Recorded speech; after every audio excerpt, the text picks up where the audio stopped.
ഹൃദയത്തിലൂടെ എങ്ങനെയാണ് രക്തം ഒഴുകുന്നത് എന്ന് നോക്കാം. ആദ്യമായി ശരീരത്തിൻ്റെ വിവിധ ഭാഗങ്ങളിൽ നിന്നുള്ള അശുദ്ധ രക്തം ഊർധ്വമഹാസിരയിലൂടെയും അധോമഹാസിരയിലൂടെയും ഒഴുകി വലത് ഏട്രിയത്തിലെത്തുന്നു.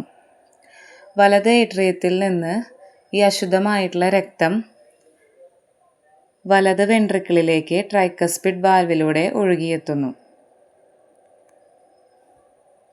അതിനുശേഷം വലത് വെൻട്രിക്കിളിലെ അശുദ്ധമായ രക്തം ശ്വാസകോശ ധമനിയിലേക്ക് പ്രവേശിക്കുന്നു.